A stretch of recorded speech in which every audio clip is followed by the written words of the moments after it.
So to start off our discussion, I have a question for John Besley that I think actually would be really great to link into everything that Jon Chase has been working on as well. So John Besley, you mentioned that one of the critical questions is to define what we mean by public engagement. But that definition will change across various different cultures. So how does the diversity in global science communication fit into the strategic science communication framework?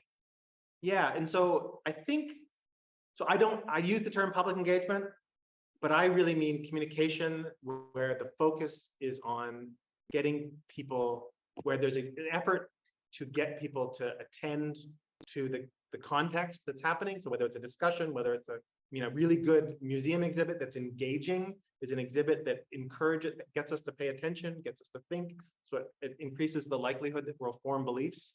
And I think so this is an interesting thing about strategy that, and this is also true of DEI, but also the global aspect, is I'm curious to know if the goals might change a little bit across societies, but my sense is that the idea of strategy is pretty similar across culture, and the idea of behaviors is pretty similar across cultures. Now, the desired behaviors might change, and so the goal behaviors might change. Some things may be more of a priority in one place, and some things may be more of a priority in another place. But I think conceptually, I don't think there should be huge differences in how you do it everywhere. But I don't know. Yeah, because I've been thinking about it, and I think when producing these workshops, one thing was, okay, we're using evidence-based practices. Does the evidence apply in other countries? It then assumes that it does. If all the evidence is coming from particular parts of the world, can we just outright say, oh yeah, sure, please take this approach, it will work there? Or do we need to find it out? Do we need to actually get evidence produced from those countries themselves? But I do think the strategy part of looking towards the evidence, looking for what works, looking for the best actors, players, or tactics or strategies for dealing with a particular goal that you have, I think that should be something that we all do. For me as a practitioner, often I have to apologize and say, I have loose goals, but I might go into an event, and when I see the public and I see them having a certain dynamic, I quickly slightly adapt what I'm doing. And I have a goal in the back of my mind, but it goes to another goal of, are they having fun? Are they having a good time? Are they going to have enjoyment? And so any goals, greater goals for changing their behaviors and beliefs about who to vote for, or whether to take a particular drug, or to wear a face mask, or to not drop litter, or whatever I'm trying to change the behavior of, when I'm in front of them, they almost take priority to me. My goals kind of slightly disappear. This is what I find. But it doesn't mean I don't think that a strategy wouldn't be important. And I think by having a strategy, it means that we can think about what exactly we want to achieve, rather than just settling for, oh, they're going to have a good time. By really thinking about, once they're having a good time, am I steering them towards a particular way of understanding the world, or setting them up for a next step, for example, so that when that job comes, they say, actually, I will try and go for it. Or when they have the opportunity to take a course at school or university, they say, do you know what? I think that might be for me. Let me look into it further. And so having a goal helps me kind of target and steer it. And I think wherever you are in the world, I think being able to apply these strategies would be something we should all be doing as science communicators. And we do talk about, in one of the sessions, we talk about 12 indicators of quality science communication, and question to what extent they apply to everybody in the same way, and whether they could apply across the world. And I think it's a similar thing. They are useful, they might be applicable in different ways, but we can apply them in a strategic way from what makes sense for what we're trying to achieve. So I guess in that scenario, we always have to be aware of some type of goal and how we can realistically try to achieve that using the evidence out there, because where we're supporting science, we should be scientific ourselves, I believe. Yeah, and so there's two really things I want to, one of the things that we said late in the book is, when in doubt, give people a positive experience with science. I mean, it's not exactly a behavior, but it's going to be good. It's going to be good. If you give people a positive experience with science, that's going to help with trust. That's going to help with kids choosing science careers. I can't see how giving people a good positive experience with science is going to be bad. And that's a perfectly legitimate place to go. Now, if you can go beyond that, that's great. Maybe that's even better. And then the other thing is this idea of like, so in some cultures, maybe communicating risks and benefits is really important. And maybe in other cultures, communicating social norms are more important, or self-efficacy is more important. Or some communities, that's a community that for some reason they need to get that sense of self-efficacy. Or maybe in some communities, communicating that scientist skills and expertise is important, where in other places it's communicating the integrity that's important. The weight, like where you put your emphasis, I can't imagine, of course, would change across contexts. But I think the concepts, the ingredients themselves, there's proteins, there's grains, there's vegetables, there's fruit. I think those things they vary, but they're similar across contexts. Yeah, and I think just when you just said that, it just reminded me of hearing some of the problems. So in the map of challenges and opportunities, some people are saying, look, we're just trying to deal with food issues or corruption. And I'm seeing all these different perspectives around the world. And I'm thinking, for one place where you're thinking we need to change the way politicians view science or the communication of science, and we need to speak to policymakers. And then you think of some countries are saying, yeah, we just need the policymakers to not be corrupt. And we need, and I'm sitting there thinking, it's so vast, the difference across the world. You have to think about strategies and different ways to approach it, to be nuanced for the different regions. And so what works in one place, absolutely, we can't expect it to work somewhere else, but we have to be sure we don't reinvent the wheel. If we can find that there's a corrupt government here and a corrupt government there, learn from each other. How are you dealing with that environment for science communication? How are you succeeding or working regardless of that? And so I think part of the strategy I feel part of the strategy should be that we learn from and we consult with partners from across the world, we get in contact with them, we find out what works and what doesn't work, and we use that as a form of almost a soft evidence basis without formal evaluations, but an idea, what was working for you? Could we repeat it?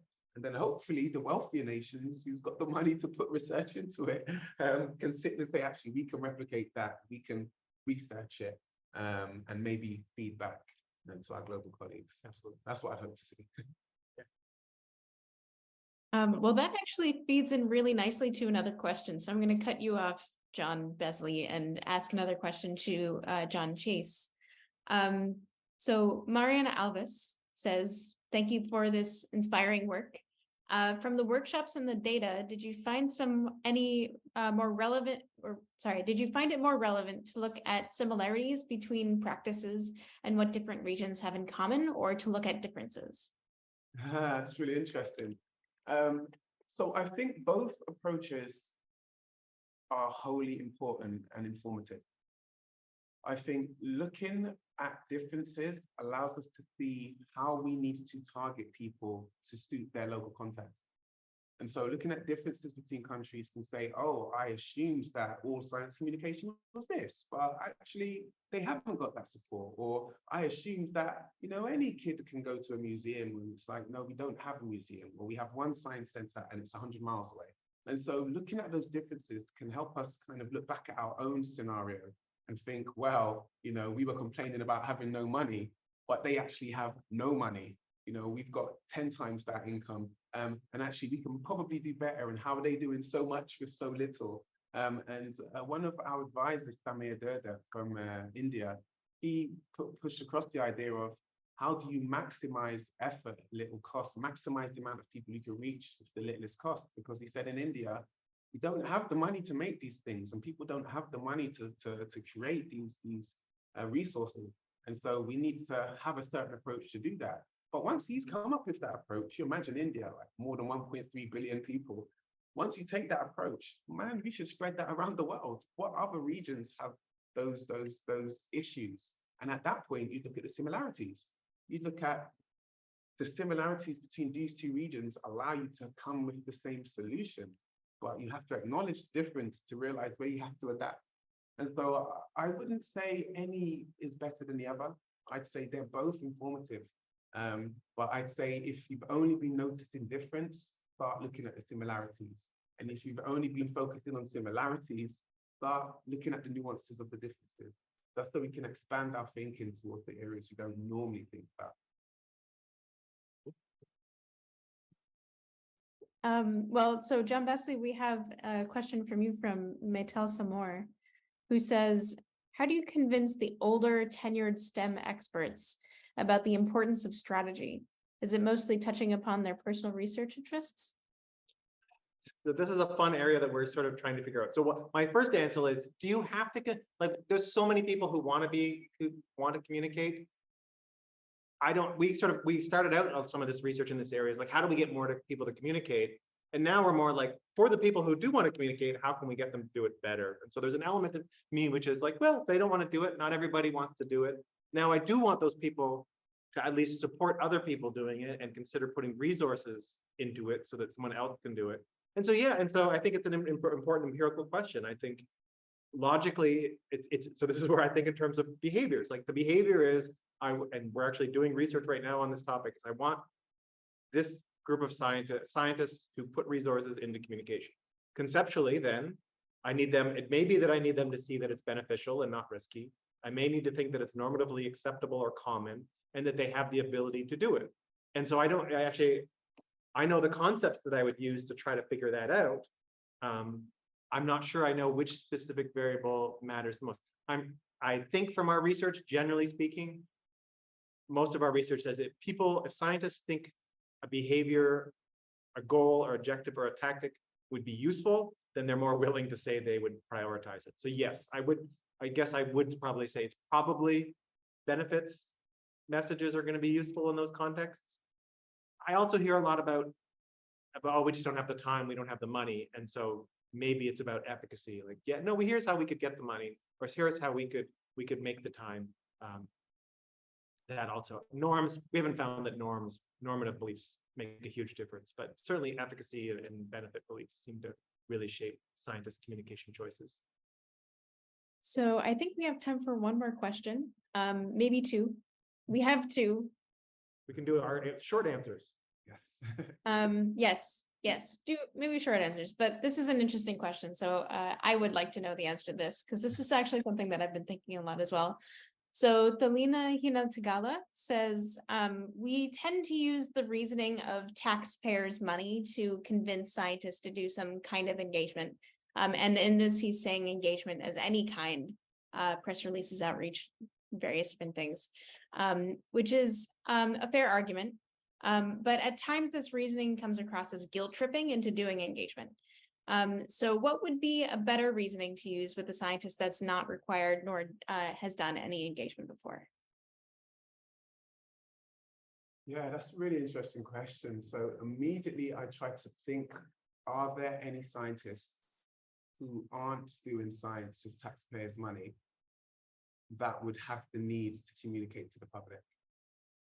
And I immediately thought of, for example, if someone was working on genetically modified crops and they were to produce something that would solve, say, a famine-ridden country, and they say, look, we've got a crop here that will grow regardless of any problems you're having, this is the savior, but the people do not want to use it because they do not support it being genetically modified.